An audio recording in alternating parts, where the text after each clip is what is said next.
Hello friends, ಎಲ್ರಿಗೂ ನಮಸ್ಕಾರ. Chicken ಬಸ್ಸಾರು ಮಾಡೋದು ಹೇಗೆ ಅಂತ ನೋಡೋಣ. ಈ ವಿಡಿಯೋದಲ್ಲಿ ಏನೇನು ಬೇಕು, ಹೇಗೆ ಮಾಡೋದು ಅಂತ. ನಾನು ಸಿಂಪಲ್ ಆಗಿ ಚಿಕನ್ ಸಾಂಬಾರ್ ಮಾಡ್ತಾ ಇದ್ದೀನಿ. Chicken 3/4 kg ಅಷ್ಟಿದೆ. ಚೆನ್ನಾಗಿ ಹಳದಿ ಹಾಕಿ ತೊಳೆದು ಇಟ್ಕೊಂಡಿದ್ದೀನಿ. ಈ 3 ಪ್ಲೇಟ್ ನಂದಿರೋದನ್ನ ಸ್ವಲ್ಪ ಫ್ರೈ ಮಾಡ್ಕೊಂಡು ಇಟ್ಕೊಳ್ಬೇಕು. ಇದು ಚಿಕನ್ ಒಗ್ಗರಣೆ ಮಾಡ್ಕೊಳ್ಳೋದಕ್ಕೆ ಈರುಳ್ಳಿ, ಬೆಳ್ಳುಳ್ಳಿ, ಹಳದಿ ಪುಡಿ, 1 ಸ್ಪೂನು ಮಸಾಲಾ ಫ್ರೈ ಮಾಡ್ಕೊಳ್ಳೋದಕ್ಕೆ, 2 ಸ್ಪೂನು ಚಿಕನ್ ಫ್ರೈ ಮಾಡ್ಕೊಳ್ಳೋದಕ್ಕೆ, ಒಟ್ಟು 3 ಸ್ಪೂನ್ ಅಷ್ಟು ಎಣ್ಣೆ ತಗೊಂಡಿದ್ದೀನಿ. ನಾನಿಲ್ಲಿ ಬ್ಯಾಡಗಿ ಮೆಣಸಿನಕಾಯಿ ಒಂದು 5ನ ಸಣ್ಣದಾಗಿ ಕಟ್ ಮಾಡಿ ಇಟ್ಕೊಂಡಿದ್ದೀನಿ. ಖಾರದ ಮೆಣಸಿನಕಾಯಿ 5 ಇದೆ. 1 ಏಲಕ್ಕಿ, 1 ಇಂಚಷ್ಟು ಚಕ್ಕೆ, 6 ಲವಂಗ, 20 ಕಾಳಷ್ಟು ಮೆಣಸು, 1/2 ಸ್ಪೂನ್ ಅಷ್ಟು ಗಸಗಸೆ ತಗೊಂಡಿದ್ದೀನಿ. ಫ್ರೈ ಮಾಡ್ಕೋಬೇಕು. ಅದಕ್ಕೆ 1 ಟೊಮೊಟೊ, 1 ಈರುಳ್ಳಿ, 1 ಗೆಡ್ಡೆ ಬೆಳ್ಳುಳ್ಳಿ, 3 ಹಸಿ ಮೆಣಸಿನಕಾಯಿ, ಸ್ವಲ್ಪ ಶುಂಠಿ ತುರಿ ತಗೊಂಡಿದ್ದೀನಿ. ಇದನ್ನ ಕೊನೆಯಲ್ಲಿ ಫ್ರೈ ಮಾಡುವಾಗ ಹಾಕೋಬೇಕು. ಸ್ಟವ್ ಆಫ್ ಮಾಡಿ ಹಾಕೊಂಡು ನಡೆಯುತ್ತೆ. ತೆಂಗಿನಕಾಯಿ ತುರಿ 1-2 ಸ್ಪೂನ್ ಅಷ್ಟು, ಧನಿಯಾ ಪುಡಿ 2 ಸ್ಪೂನು, ಉರ್ಗಡ್ಲೆ 1 ಸ್ಪೂನ್ ಹಾಕೊಳ್ಳಿ, ಜಾಸ್ತಿ ಹಾಕಿದ್ರೆ ಚೆನ್ನಾಗಿರಲ್ಲ. ಸ್ವಲ್ಪ ಪುದೀನ ಸೊಪ್ಪು, ಸ್ವಲ್ಪ ಕೊತ್ತಂಬರಿ ಸೊಪ್ಪು ತಗೊಂಡಿದ್ದೀನಿ. ಇದ್ರ ಜೊತೆಗೆ ನೀವು ಮೆಂತ್ಯ ಸೊಪ್ಪಿದ್ರು ಕೂಡ ಒಗ್ಗರಣೆಗೆ ಹಾಕೊಳ್ಳಬಹುದು, ಚೆನ್ನಾಗಿರುತ್ತೆ. ಮೊದಲು ಎಣ್ಣೆ ಬಿಸಿ ಆದ ತಕ್ಷಣ ಈರುಳ್ಳಿ, ಬೆಳ್ಳುಳ್ಳಿ, ಹಸಿಮೆಣಸಿನಕಾಯಿ ಹಾಕೊಳ್ಳೋಣ. ಇದನ್ನ ಫ್ರೈ ಆದ ತಕ್ಷಣ ಈ ಡ್ರೈ ರೋಸ್ಟ್ಗೆ ಇದನ್ನ ಹಾಕೊಳ್ಳೋಣ. ಇದು ಫ್ರೈ ಆದ್ಮೇಲೆ ಲಾಸ್ಟ್ ನಲ್ಲಿ ಇದನ್ನ ಹಾಕೊಂಡು ಟೊಮೊಟೊ ಹಾಕೋಬೇಕಾಗುತ್ತೆ. ಈಗ ಪ್ಯಾನ್ ಬಿಸಿ ಆಗಿದೆ. 1 ಸ್ಪೂನ್ ಅಷ್ಟು ಎಣ್ಣೆ ಹಾಕೊಳ್ಳೋಣ. ಎಣ್ಣೆ ಬಿಸಿ ಆಗಿದೆ. ಈಗ ಈರುಳ್ಳಿ, ಬೆಳ್ಳುಳ್ಳಿ, ಹಸಿಮೆಣಸಿನಕಾಯಿ ಮುರಿದ್ಬಿಟ್ಟು ಹಾಕೊಳ್ಳಿ, ಮೈನಲ್ಲಿ ಸಿಡಿಯುತ್ತೆ.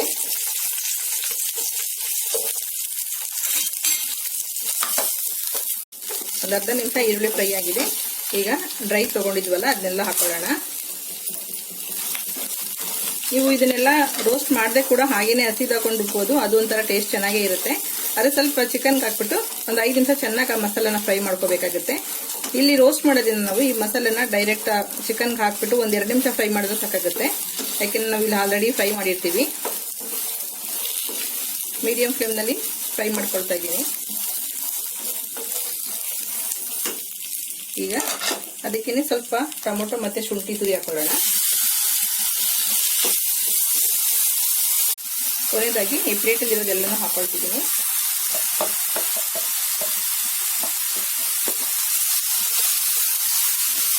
ಸ್ಟವ್ನ ಸಿಮ್ ಮಾಡ್ಕೊಂಡಿದ್ದೀನಿ.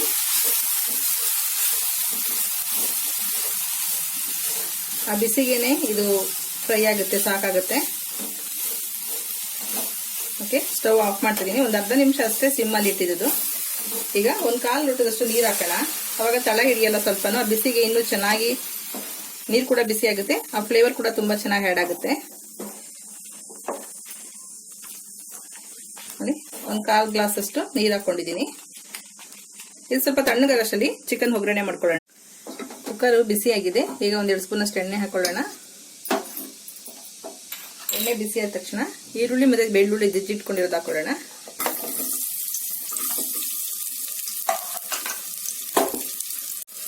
ಈರುಳ್ಳಿ, ಬೆಳ್ಳುಳ್ಳಿ ಒಂದು 10 ನಿಮಿಷದಷ್ಟು ಫ್ರೈ ಆಗಿದೆ.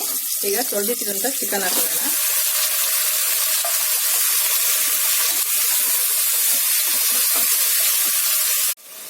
ಎಣ್ಣೆನಲ್ಲಿ 1-2 ನಿಮಿಷ ಫ್ರೈ ಆದ್ಮೇಲೆ ಉಪ್ಪು ಮತ್ತೆ ಹಳದಿ ಪುಡಿ ಹಾಕೊಳ್ಳೋಣ. ಉಪ್ಪು ಹಾಕೋದ್ರಿಂದ ಚೆನ್ನಾಗಿ ರಸ ಬಿಡುತ್ತೆ, ನೀರು ಬಿಡುತ್ತೆ, ಚೆನ್ನಾಗಿ ಬೇಯುತ್ತೆ.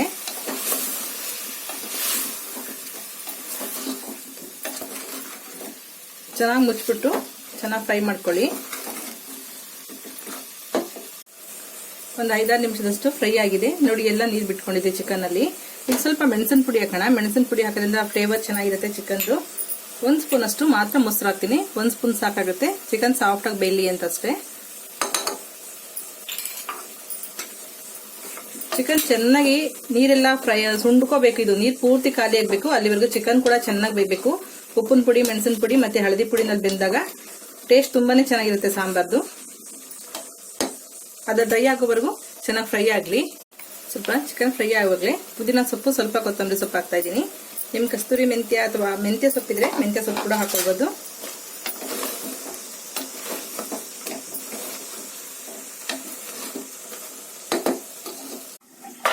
ಚಿಕನ್ ಚೆನ್ನಾಗಿ ಫ್ರೈ ಆಗೋಷ್ಟರಲ್ಲಿ ನಾವು ಮಸಾಲೆ ಎಲ್ಲ ಸ್ವಲ್ಪ ತಣ್ಣಗಾಗಿದೆ.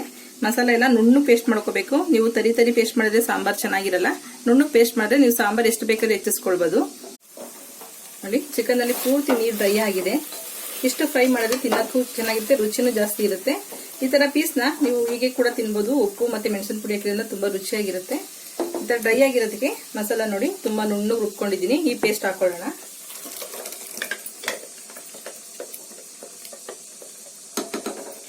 ಹಾಕ್ಬಿಟ್ಟು ಚೆನ್ನಾಗಿ ಮಿಕ್ಸ್ ಮಾಡಿಬಿಟ್ಟು ಒಂದು 3-4 ನಿಮಿಷದಷ್ಟು ಮೀಡಿಯಂ ಫ್ಲೇಮ್ನಲ್ಲಿ ಫ್ರೈ ಮಾಡ್ಕೊಳ್ಳಿ.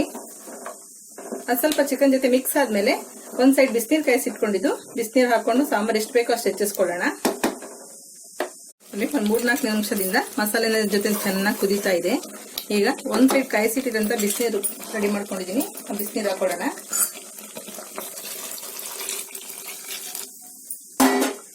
ನಿಮ್ಗೆ ಎಷ್ಟು ಹದ ಬೇಕಾಗುತ್ತೆ ಸಾಂಬಾರ್ ನೋಡ್ಕೊಳ್ಳಿ. ಸ್ವಲ್ಪ ಚಿಕನ್ ಸಾಂಬಾರೆಲ್ಲ ಸ್ವಲ್ಪ ತೆಳ್ಳಗಿದ್ರೆ ಚೆನ್ನಾಗಿರುತ್ತೆ ಮುದ್ದೆ ಅನ್ನೋ ಜೊತೆಗಾದ್ರೆ. ನಾನಿಟ್ಟು ಮುದ್ದೆ ಕಾಂಬಿನೇಷನ್ ಮಾಡ್ಕೊಂಡಿದ್ದೀನಿ ನೋಡಿ. ಇಷ್ಟ ಅದಾದ್ರೆ ಸಾಕಾಗುತ್ತೆ, ಇಷ್ಟು ಗಟ್ಟಿ ಇದ್ರೆ. ಈಗ ಕುಕ್ಕರ್ನಲ್ಲಿ ಹೀಗೆ ಕೂಡ ಹೊರಗಡೆನೆ ಬೇಯಿಸ್ಕೊಳ್ಬೋದು ಅಥವಾ ಒಂದು ವಿಸಲ್ ಕೂಡ ಕೂಗಿಸ್ಕೊಳ್ಬೋದು. ಒಂದು ವಿಸಲ್ ಕೂಗಿಸ್ಕೊಳ್ತೀನಿ ಈಗ ನಾನು. ಕುಕ್ಕರ್ ಕ್ಯಾಪ್ ಆಗೋಕ್ಕಿಂತ ಮುಂಚೆ ಉಪ್ಪು ಖಾರ ಕರೆಕ್ಟ್ ಆಗಿದೆ ಚೆಕ್ ಮಾಡ್ಕೊಳ್ಳಿ. ಇಲ್ಲೆಲ್ಲ ಪರ್ಫೆಕ್ಟ್ ಆಗಿದೆ, ಹಾಗಾಗಿ ಒಂದು ವಿಸಲ್ ಕೂಗಿಸ್ಕೊಳ್ತೀನಿ. ಚಿಕನ್ ಸಾಂಬಾರು ಘಮ ಘಮ ಅಂತ ಇದೆ. ಚಿಕನ್ ಎಲ್ಲ ಬೆಂದಿದೆಯಾ ಚೆಕ್ ಮಾಡ್ಕೊಳ್ಳಿ. ಚೆನ್ನಾಗಿ ಸಾಫ್ಟಾಗಿ ಬೆಂದಿದೆ.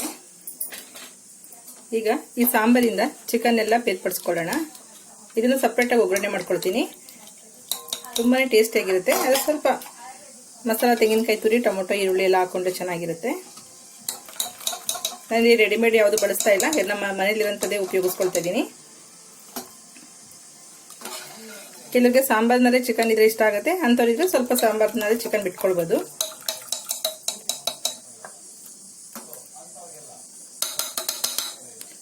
ನಾನಿಲ್ಲಿ ಬಸ್ತಿರೋ ಚಿಕನ್ ಅನ್ನ ಒಗ್ಗರಣೆ ಮಾಡ್ಕೊಳ್ಳೋದಕ್ಕೆ ಸ್ವಲ್ಪ ಕೊತ್ತಂಬರಿ ಮತ್ತೆ ಪುದೀನ 2 ಇದೆ, ತೆಂಗಿನಕಾಯಿ ತುರಿದೆ 1-2 ಸ್ಪೂನ್ ಅಷ್ಟು, ಟೊಮೊಟೊ 2 ಮೀಡಿಯಂ ಸೈಜ್ ಕಟ್ ಮಾಡಿ ಇಟ್ಕೊಂಡಿದ್ದೀನಿ ಸಣ್ಣದಾಗಿ.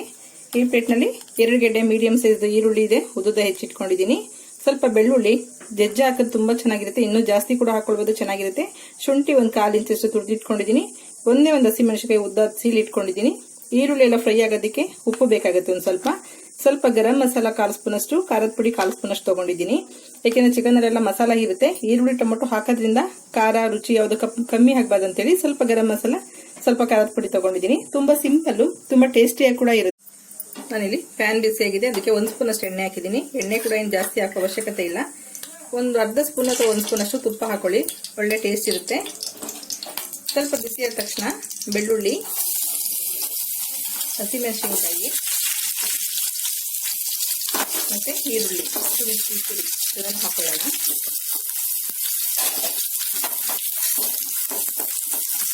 ಸ್ವಲ್ಪ 1 ನಿಮಿಷದಷ್ಟು ಚೆನ್ನಾಗಿ ಫ್ರೈ ಮಾಡ್ಕೊಳ್ಳಿ. ಈರುಳ್ಳಿ ನೋಡಿ ಚೆನ್ನಾಗಿ ಫ್ರೈ ಆಗಿದೆ. ಈರುಳ್ಳಿ ಒಳ್ಳೆ ಅರೋಮ ಕೂಡ ಬರ್ತಿದೆ, ತುಪ್ಪ ಆಗೋದ್ರಿಂದ ಒಳ್ಳೆ ಟೇಸ್ಟ್ ಮತ್ತೆ ಸ್ಮೆಲ್ 2 ಚೆನ್ನಾಗಿರುತ್ತೆ. ಟೊಮೊಟೊ ಹಾಕೊಳ್ಳೋಣ. ಟೊಮೊಟೊ ಕೂಡ ಸಾಫ್ಟ್ ಆಗಿದೆ ಸ್ವಲ್ಪ. ಈಗ ಟೊಮೊಟೊ ಹಾಕಿ 1-2 ನಿಮಿಷ ಫ್ರೈ ಆಗಿದೆ.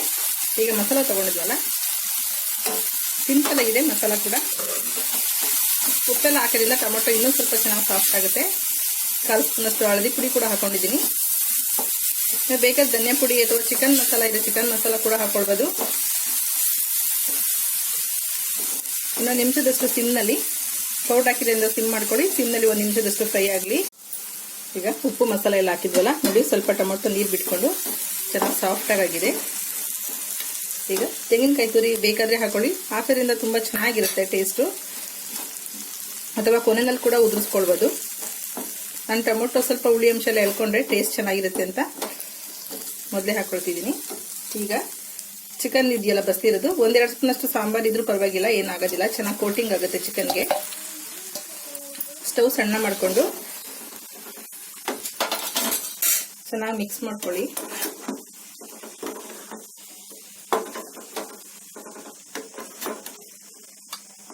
ಸ್ಟವ್ ಸಣ್ಣ ಮಾಡಿಬಿಟ್ಟು 1-2 ನಿಮಿಷದಷ್ಟು ಒಂದು 2 ನಿಮಿಷ ಸಿಮ್ಮಲ್ಲಿ ಮುಚ್ಚಿಟ್ಟಿದ್ದೀನಲ್ಲ ನೋಡಿ.